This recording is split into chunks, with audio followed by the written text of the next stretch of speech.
শেখ হাসিনার ওপর একেবারে ২১,০০০ কোটি টাকা দুর্নীতির অভিযোগ বাংলাদেশে, এবং সেখান থেকে বলা হচ্ছে যে বাংলাদেশের প্রত্যেকটা প্রকল্প থেকে প্রায় ৮০,০০০ কোটি টাকার ওপর তিনি তুলেছেন, এবং সেটাকে নিয়ে কিন্তু চরম জল্পনা এবং কল্পনা চলছে। কি বলবেন সেক্ষেত্রে? দেখুন, এটা একেবারেই বাংলাদেশের আভ্যন্তরীণ বিষয়, এক নম্বর। এবার বাংলাদেশের কোর্ট যদি কাউকে দোষী সাব্যস্ত করে তাহলে ভারতের উচিত তাকে ফেরত দিয়ে দেওয়া, আর ভারত যদি ফেরত না দেয় তাহলে ভারতের আদালতে যদি কেউ দোষী সাব্যস্ত হয় এবং সে যদি বাংলাদেশে পালায় তাহলে আমরাও এই আশা করতে পারি না যে বাংলাদেশ তাকে ফেরত দেবে। সুতরাং যে কোনো একটা হওয়া উচিত, হয় কেউ কাউকে ফেরত দেবে না, নয়তো দুজনই দুজনকে ফেরত দেবে। কারণ এখানে সবাই স্বাধীন দেশ এবং প্রত্যেকেরই নিজস্ব আত্মসম্মান আছে। সেই অনুযায়ী আমার মনে হয় যে ভারতের যারা পররাষ্ট্র মন্ত্রকে যারা আছেন তারা সেই রকম ভাববেন। দুর্নীতি দমন কমিশন বাংলাদেশের, এবং তারা বলছেন পদক্ষেপ নেবেন এখন শেখ হাসিনার বিরুদ্ধে, এবং শেখ হাসিনা সেখানে নিজে বলছেন যে ইউনূস সরকার ফ্যাসিস্ট। কি বলবেন? আবার বলবো, এটা বাংলাদেশের আভ্যন্তরীণ বিষয়, কিন্তু আমরা যেটা দেখেছি এটা শুধুমাত্র ছাত্রদের বা বাংলাদেশের এখন যারা ক্ষমতায় আছেন তাদের অভিযোগ নয়, যে ২০ দিনে হাজার খানেক ছাত্রের ওপরে লাগাতার গুলি চালানো হয়েছে এবং মানুষ খুন করা হয়েছে, নিরস্ত্র ছাত্রদের ওপরে গুলি চালানো হয়েছে। স্বাভাবিকভাবেই সেখান থেকে এটা বোঝা যায় যে শেখ হাসিনা খুব গণতান্ত্রিক মানুষ ছিলেন, সেটা নয়। এবং এখনই ইউনূস সরকারকে, মানে বাইরে থেকে, বাংলাদেশের মানুষ আরও ভালো বলতে পারবেন, বাইরে থেকে এখনো পর্যন্ত ফাসিস্ট বলার মতো ইউনূস সরকারের কে এখনো পর্যন্ত আমার অন্তত সেরকম কিছু মনে হয়নি। তবুও সেখানে বিভিন্ন রকম অপ্রীতিকর ঘটনা ঘটে চলেছে, যেমন সংখ্যালঘুদের ওপরে অত্যাচার, যদিও সেখানে ভারতের যে লেভেলে হয়, যেমন সরকারি উদ্যোগে বুলডোজার দিয়ে এখানে মসজিদ ভেঙে ফেলা হচ্ছে, বাংলাদেশে কিছু দুষ্কৃতী মন্দির ভেঙেছে বা সংখ্যালঘুদের উপর অত্যাচার করেছে, এখানে সরকারি উদ্যোগে সরকারি পৃষ্ঠপোষকতায় বাংলাদেশে এটা হয়নি। সুতরাং সাম্প্রদায়িকতার প্রশ্নে আমরা কিন্তু বাংলাদেশের থেকে এখনো পিছিয়ে আছি। তারপরেও বলবো, বাংলাদেশে যতটা হয়েছে, যেটুকু হয়েছে সেটা নিন্দনীয়। এছাড়াও বাংলাদেশে শ্রমিকদের ওপর দুবার গুলি চালিয়ে চলেছে এই নতুন সরকারের আমলে। হাসিনার সময় তো চলতোই। এই নতুন সরকারের আমলে মানুষ যেটা এক্সপেক্ট করেছিল, বা আমিও অন্য একটা দেশের মানুষ হিসাবে যেটা এক্সপেক্ট করেছিলাম, যে উনি এত মানবাধিকারের কথা বলে থাকেন, হ্যাঁ, উনি এত গণতন্ত্রের কথা বলে থাকেন, যারা আন্দোলন করে এলো তারা এত ফ্যাসিবাদ বিরোধিতার কথা বললো, সেখানে এই ফ্যাসিবাদ বিরোধিতার প্রসঙ্গটা, মানুষের আন্দোলনে গুলি চালানোর যে প্রসঙ্গটা, সেটা কিন্তু শ্রমিকদের ক্ষেত্রে প্রযোজ্য হচ্ছে না। তাদের জন্য হাসিনার সময়ও যা, ইউনূসের সময়ও তাই। কিন্তু আবার এটাও ঠিক যে বাংলাদেশের মানুষ বলছেন, আমাদের যে সোর্স আছে, আমাদের যে চেনা জানা আছে, তারা বলছেন যে আগে ফেসবুকে লিখতে বা সোশ্যাল মিডিয়ায় লিখতে বা সবাই বক্তব্য রাখতে যে পরিমাণ ভয় পেতে হতো মানুষকে, সেটা মানুষ এখন আর পাচ্ছেন না। অনেকটাই ফ্রিডম এক্সপ্রেশন একটা ব্যাপার আছে। কিন্তু এবার বুঝতে হবে যে গণতন্ত্রটা সংখ্যাগরিষ্ঠ শ্রমিক কৃষকের গণতন্ত্র, যাদের একটা প্রতিবাদে গুলি চালিয়ে দেওয়া হচ্ছে এক সপ্তাহের মধ্যে 2 বার, নাকি গণতন্ত্র বলতে মধ্যবিত্ত যারা শহুরে মানুষ তাদের ফেসবুকে লেখার গণতন্ত্রটাই গণতন্ত্র, এটাও ভাবার আছে। কিন্তু মোটামুটি এখনো তুলনা করে আমি এখনো বলছি দূর থেকে, আমি বাংলাদেশের মানুষ নই, দূর থেকে যতটুকু বোঝা যায় তাতে হাসিনা যে দম বন্ধ করা পরিস্থিতিটা তৈরি করেছিলেন, সেই পরিস্থিতি এখনো বাংলাদেশে হয়নি। এবং ভারতে যেই পরিমাণে সংখ্যালঘুদের ওপরে নির্যাতন সরকারি উদ্যোগে, বাংলাদেশে এখনো পর্যন্ত সরকারি উদ্যোগে সংখ্যালঘুদের উপর নির্যাতন হয়নি। একটা ইনস্ট্যান্স পাওয়া যাবে, সেটা ফারাদ মাজারের মতো বাংলাদেশের বিখ্যাত বুদ্ধিজীবীরাই সেটার প্রতিবাদ করছেন। সেটা হচ্ছে যে মাজার যারা ভেঙেছিল তাদেরকে গ্রেপ্তার করা হয়নি, হ্যাঁ, বা যদিও পরবর্তীকালে কিছুদিন আগেই বাংলাদেশ সরকারের হিসাব দিয়েছে যে প্রায় 70 থেকে 77 জন দুষ্কৃতকারীকে, যারা হিন্দুদের ওপরে বা সংখ্যালঘুদের ওপর আক্রমণ করেছে, তাদেরকে গ্রেপ্তার করা হয়েছে এবং সম্ভবত 84টা মতো কেস করা হয়েছে। এটা একটা পজিটিভ দিক। কিন্তু ভারতে যেইভাবে, আমরা ভারতীয় হিসাবে, কেন আমি ভারতের তুলনা টানছি, কারণ আমরা ভারতে থাকি, হ্যাঁ, আমরা যদি নিজেরা সংখ্যালঘুদের উপর অত্যাচার করি, তাহলে কেন আমরা অন্য কাউকে জ্ঞান দিতে যাব, তাই না? মানে তারা কেনই বা আমাদের কথাটা শুনবে? আজকে সংখ্যালঘুদের ওপর যে অত্যাচারের বিরুদ্ধে কারা কথা বলতে পারে? যাদের দেশে হয় না, হ্যাঁ, যাদের সেই স্পেসটা আছে। তো আমাদের একটা নির্দিষ্ট একটা রাজনৈতিক শক্তি আমাদের দেশটাকে এমন জায়গায় নিয়ে চলে গেছে যেখানে শুধু সামাজিকভাবে না, সামাজিকভাবে ভারতে হয়, বাংলাদেশেও হয় সংখ্যালঘু নিপীড়ন, এটা মানতে হবে। কিন্তু সরকারি উদ্যোগে নিপীড়ন, সেটা বাংলাদেশের থেকে ভারত অনেক বেশি খারাপ অবস্থায় আছে। এটা আমাদের মাথায় রাখতে হবে। তারপরে আমাদের বাংলাদেশকে সমালোচনা করতে হবে। অবশ্যই বাংলাদেশ সমালোচনা করতে হবে, কারণ বাংলাদেশে যারা সংখ্যালঘু আছেন তাদের সমর্থন প্রয়োজন। হ্যাঁ, কিন্তু বাংলাদেশে যেন কেউ বলতে না পারে, ভাই তোমরা আগে নিজেদেরটা দেখো, তোমরা কোথায় দাঁড়িয়েছো তারপরে আমাদেরকে জ্ঞান দিও। এটাই আপনার কথা প্রসঙ্গে আমার প্রশ্নটা, যে ইউনূস সরকারের ব্যর্থতা নিয়ে বারবার প্রশ্ন উঠেছে এবং বারংবার আমরা দেখেছি বাংলাদেশি মানুষ হোক কি ভারতের যারা ব্যক্তিত্ব, ভারতীয় যারা রয়েছেন, তারাও ইউনূস সরকারের ব্যর্থতা নিয়ে প্রশ্ন তুলছেন। ইউনূস সরকার আজকে কোথায় গিয়ে ব্যর্থ, এই প্রশ্নটা রয়েছে। না, আমার আর একটা প্রশ্ন আছে। ধরুন ভারতে মোদী সরকার এসছে, এবার বাংলাদেশের মিডিয়া আর পাকিস্তানের মিডিয়া যদি সারাদিন মোদী সরকারের ব্যর্থতা নিয়ে টিভিতে নিউজ করে, তাহলে সেটা কতটা বিরক্তিকর বলুন তো? ঠিক আছে, যে আমরা ভারতে আছি, ওটা একটা আলাদা দেশের সরকার, তার সাফল্য তার ব্যর্থতা তাদের সরকার বুঝবে। কিন্তু হ্যাঁ, যদি সেরকম কোনো ভয়ঙ্কর ঘটনা ঘটে যেটা অস্বাভাবিক, যেমন গণহত্যা ঘটে গেল, হ্যাঁ, বা কোনো ঐতিহাসিক স্থাপনাকে ভেঙে ফেলা হলো সরকারি উদ্যোগে, তখন আমরা বলতে পারি যে এইরকম ঘটনা পৃথিবীতে অনেক হয়েছে। ভিয়েতনামের ক্ষেত্রে হয়েছে, এই ঘটনা ফিলিস্তিনে এখন হচ্ছে, ঠিক আছে? বা এরদোয়ান সে হায়া সোফিয়াটা করে দিল, ঠিক আছে, একটা মসজিদকে বা একটা লাইব্রেরিকে যেটা বদলে আবার মসজিদ করে দিল। এই ঘটনাগুলোর একটা গ্র্যাভিটি আছে। একইভাবে বাংলাদেশে যদি সরকারি উদ্যোগে যদি সংখ্যালঘু নিপীড়ন হয়, যদি হিন্দু নিপীড়ন হয়, সরকারি বুলডোজার, সরকারি অনুপ্রেরণায় বুলডোজার যদি গিয়ে মন্দির ভাঙে, যদি আমাদের কাছে এরকম খবর আপনারা জানাবেন যে আপনাদের কাছে আছে কিনা, বা যারা ফেসবুকে লিখছে তারাও আমাদের খবর দিতে পারে যে এরকম খবর আছে কিনা যে এতজন হিন্দু খুন হয়েছে, বা এত মানুষ যারা গ্রাম ছেড়ে পালাচ্ছে, বাড়িঘর জ্বালিয়ে দেওয়া হয়েছে গ্রামকে গ্রাম। এরকম এখনো পর্যন্ত আমার কাছে কিছু আসেনি। আসলে অবশ্যই আমরা খবর করবো, আপনারাও খবর করবেন, ব্যাপারটা এটা নয়। কিন্তু ব্যাপারটা হচ্ছে যে এই যে ব্যর্থতার যে প্রশ্ন, সেই ব্যর্থতার প্রশ্ন, সেটা একান্তইভাবে কতটা সফল কতটা ব্যর্থ, এখান থেকে মোদী সরকারের সাফল্য ব্যর্থতা যেরকম পাকিস্তান বা বাংলাদেশে বসে বলে দিতে পারে না, সেটা আমাদের জন্য অত্যন্ত অপমানজনক এবং বিরক্তিকর হবে। একইভাবে আমাদের মিডিয়া কোথাও বাংলাদেশিদের কাছে যদি বিরক্তির কারণ হয়ে যায়, তাহলে সেটা শেষ পর্যন্ত বাংলাদেশের স্বার্থ বাংলাদেশ বুঝবে, কিন্তু আমাদের স্বার্থের পক্ষে ক্ষতিকারক। অবশ্যই দুই দেশের স্বার্থের জন্যই ক্ষতিকারক, কিন্তু বাংলাদেশেরটা, আমি ভারতের লোক ভাই, আমি আমার দেশের জন্য বাংলাদেশের মানুষকে এইভাবে বিরক্ত করা, হ্যাঁ, এবং যেটা নির্দিষ্ট রাজনৈতিক স্বার্থে করা হচ্ছে, নির্দিষ্ট একটা ছোট্ট গোষ্ঠী করছে, তারাই মানুষকে ভুয়ো খবর দিয়ে বা বিভিন্নভাবে অকারণ অহেতুক অযাচিত চর্চা করে খেপাচ্ছে, সেটা আমার মনে হয় জাতীয় স্বার্থের পক্ষে একটা বিপজ্জনক জায়গায় নিয়ে যাচ্ছে।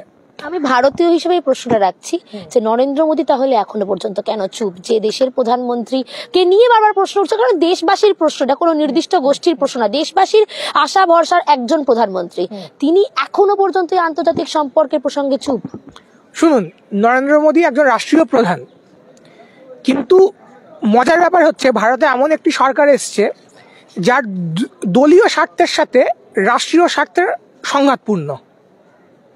যেমন ধরুন, আমি যদি বলি ফিলিস্তিন প্রশ্নে, নরেন্দ্র মোদী হলেন ভারতের প্রথম প্রধানমন্ত্রী নরেন্দ্র মোদী, যিনি রামাল্লাতে দাঁড়িয়ে, অর্থাৎ ফিলিস্তিনের রাজধানী দাঁড়িয়ে ফিলিস্তিনের মুক্তি সংগ্রামকে সমর্থন করে এসছেন 2018 সালে। এটা 17 বা 18, এটা কেউ দেখে নেবেন।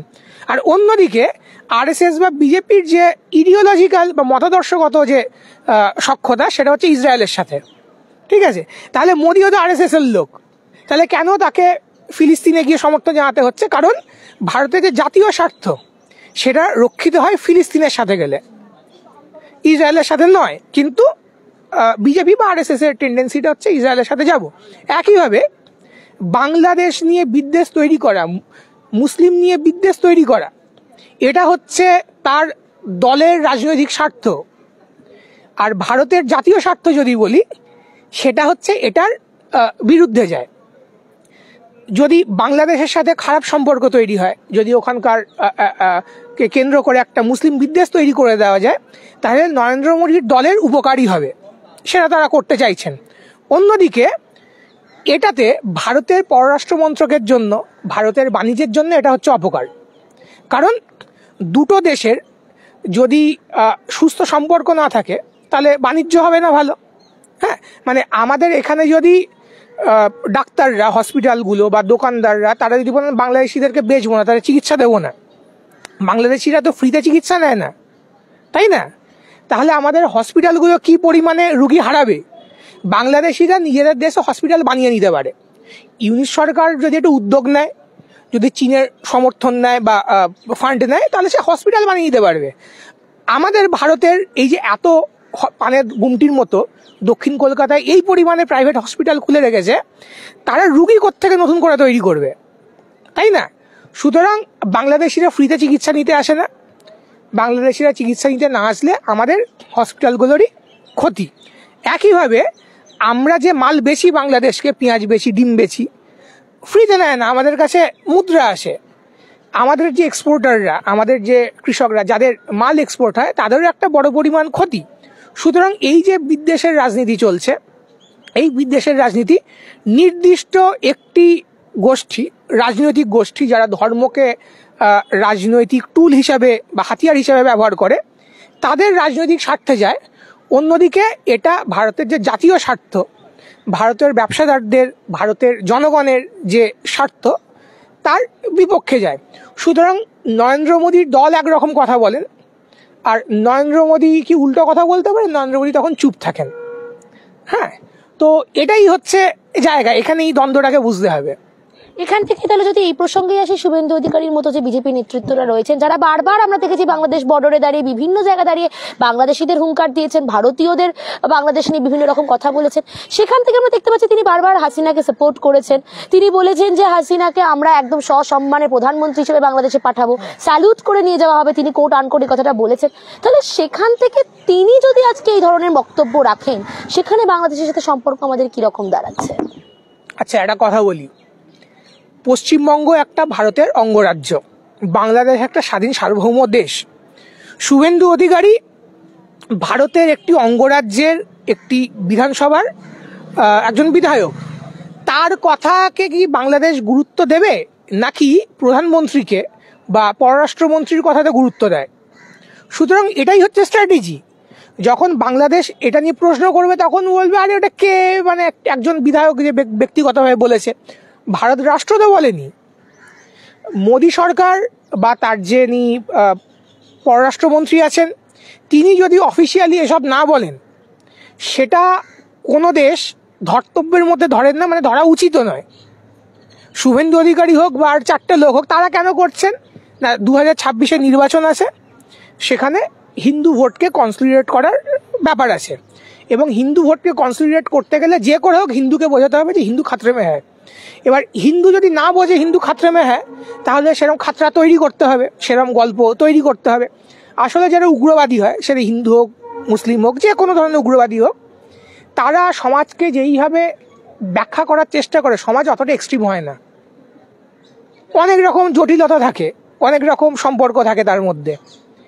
তাই কি করে, এই যে যারা উগ্রবাদী হয়, তারা নিজেরা যেভাবে ভাবে সেই রকম একটা গল্প তৈরি করে, সমাজকে সেইভাবে দেখাতে চায়, সমাজ যেটা নয়। তাহলে আমার এখানে যদি উগ্রতা না থাকে, তাহলে হচ্ছে ওই আমি লাইটিং চেঞ্জ করে দিয়ে অন্য কিছু লিখে দিয়ে ঝামেলা বাঁকাবো। হ্যাঁ, বোরখা পরে মন্দিরে গিয়ে আমি গরুর মাংস ছুড়বো, হনুমানের পায়ের তলায় কোরআন রেখে দেবো, এইসব করে ইচ্ছা করে, যেটা সমাজ নয়, সমাজকে সেটা গড়ে তোলার জন্য একটা প্রক্রিয়া হয়। বাংলাদেশে সংখ্যালঘুদের ওপরে যে নির্যাতন হয়েছে, সেটা দুটো কারণে আমি যতদূর বুঝলাম।